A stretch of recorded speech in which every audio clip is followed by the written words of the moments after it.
मैं हूं आपके साथ चंदन भारद्वाज। हरियाणा विधानसभा चुनाव से जुड़ी एक बड़ी खबर आपको बताऊं, जहां कांग्रेस आज अपनी पहली सूची विधानसभा चुनाव में लड़ने वाले उम्मीदवारों की जारी कर सकती है।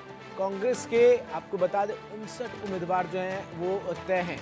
इसके साथ ही साथ लगभग सभी मौजूदा विधायकों को टिकट एक बार फिर से कांग्रेस दे सकती है। सूत्रों की तरफ से ये दावा जो है वो किया जा रहा है। तो वहीं साथ ही साथ 31 सीटों पर जल्द फैसला भी संभव है, ऐसा सूत्र जो है वो दावा कर रहे हैं। तो बड़ी खबर आपको बता रहे हैं, हरियाणा विधानसभा चुनाव को लेकर राज्य की जो दो सबसे बड़ी पार्टियां हैं, कांग्रेस और बीजेपी, लगातार उम्मीदवारों के नामों को लेकर मंथन कर रहे हैं और ऐसे में 31 सीटों पर कांग्रेस जल्द फैसला ले सकती है। तो वहीं बाकी बची हुई सीटों पर नाम जो है वो लगभग तय माने जा रहे हैं और इस बात की संभावना जताई जा रही है कि कई विधायक जो इस बार दोबारा से चुनावी मैदान में ताल ठोक सकते हैं, उन्हें पार्टी टिकट देती हुई नजर आएगी।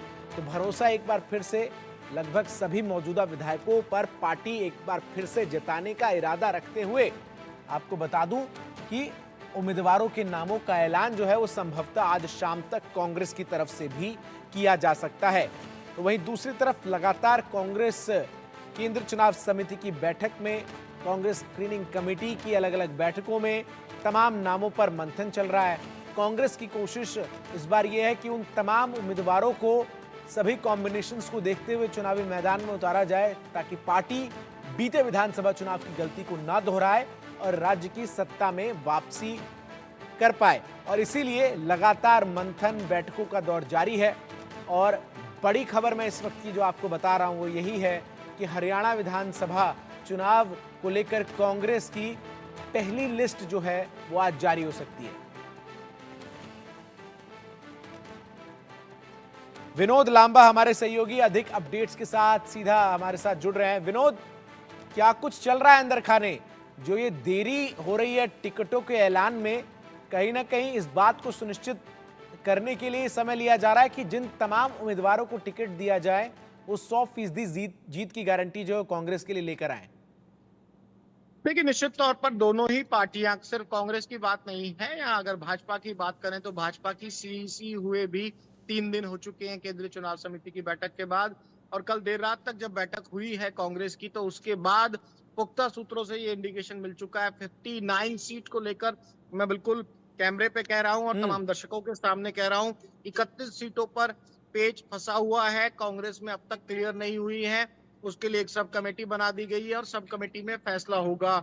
60 में से एक सीट घटा के 59 सीटों पर सहमति बन चुकी है, सीईसी की मोहर लग चुकी है। आपने देरी की वजह पूछी, देरी की वजह साफ है कि अगर आम आदमी पार्टी के साथ कांग्रेस आला कमान गठबंधन करना चाहती है, जो कि मूड लग रहा है, और उसके लिए नेताओं की बातचीत भी अब शुरू हो जाएगी और आज से मीटिंगों का दौर शुरू हो जाएगा, तो वो भी देर होगी। और बहुत हाई लेवल सोर्सेज से जब बातचीत हुई तो ये साफ नजर आया कि 59 सीटों पर जब कैंडिडेट की कोई क्लैरिटी है, उसमें कोई संशय नहीं है।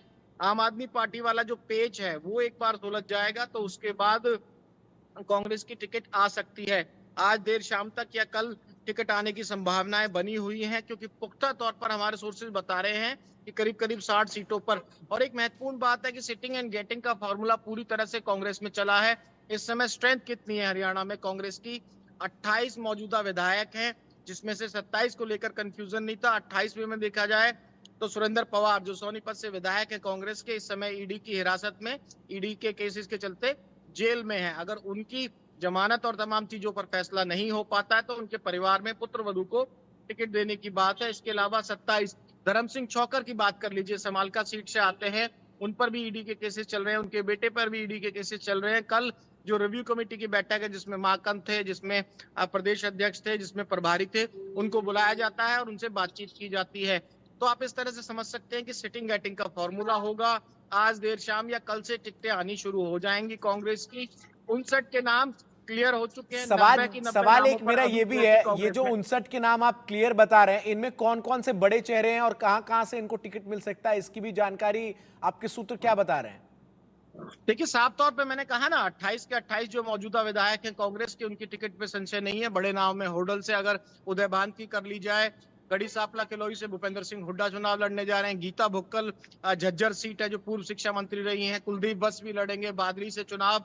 इसके अलावा और जो बड़े नामों में है, जो पूर्व मंत्री कादियान बेरी से अगर बात करें, डॉक्टर रघुवीर सिंह कादियान है जो 3-4 बार के विधायक हैं और स्पीकर भी रहे हैं, वो काफी वरिष्ठ नेता हैं। करण दलाल पूर्व मंत्री हैं, वो पलवल विधानसभा से चुनाव लड़ने जा रहे हैं। हालांकि मौजूदा विधायक नहीं है वो, लेकिन उनकी टिकट पर कोई संशय नहीं है। और इसी तरह से अमित सिंह की बात कर लीजिए, जो कि चौटाला परिवार से आते हैं, डब्बाली से लड़ेंगे और डब्बाली से ही चौटाला परिवार का जो वंश है दूसरा, जिसमें दिग्विजय सिंह चौटाला भी चुनाव लड़ने जा रहे हैं। जेजेपी की टिकट पे एसपी के साथ उनका गठबंधन है, तो डब्बाली की सीट भी काफी हॉट हो जाएगी। ये आप तमाम नाम तो बता रहे हैं, लेकिन इसके साथ ही साथ एक सवाल जो इस वक्त शायद सबसे ज्यादा पूछा जा रहा है वो ये है कि क्या सांसदों को पार्टी टिकट देगी। हालांकि स्पष्ट कर दिया गया था आलाकमान की तरफ से कि सांसदों को टिकट नहीं मिलेगा, लेकिन उसके बाद जिस तरीके से कुमारी शैलजा ने मुखरता से कहा कि मेरा तो मन नहीं था लोकसभा लड़ने का, पार्टी ने टिकट दिया तो मैं लड़ गई। अगर मेरे मन की बात हो तो मुझे विधानसभा चुनाव लड़ना है, पार्टी की सेवा करनी है, और यहां तक कि उन्होंने दावा मुख्यमंत्री के पद पर भी खुलेआम कर दिया है।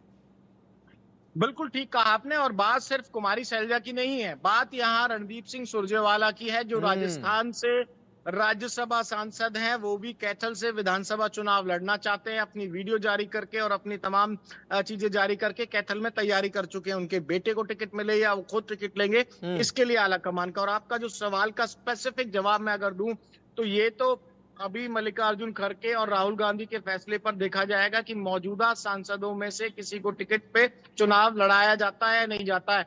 अभी तक मेरे सोर्सेज की जानकारी की अगर बात करें तो मेरे हिसाब से सीधे तौर पर चुनाव नहीं लड़ाया जाएगा। और सीएम और तमाम जो रेस है, शैलजा निश्चित तौर पर है और ऑन कैमरा आकर कहती है कि क्यों नहीं हो सकता और तमाम चीजें हो सकती हैं पार्टी में। लेकिन अभी तक की मीटिंगों में ये फैसला नहीं हुआ है कि राज्यसभा सांसद हो या लोकसभा के मौजूदा सांसद हो कांग्रेस के, उनको विधानसभा में उतारा जाएगा। अभी इसकी कोई क्लैरिटी नहीं है कांग्रेस के लेवल पर। ये क्लैरिटी नहीं है, लेकिन जिस तरीके से कयास अब ये भी लगाए जा रहे हैं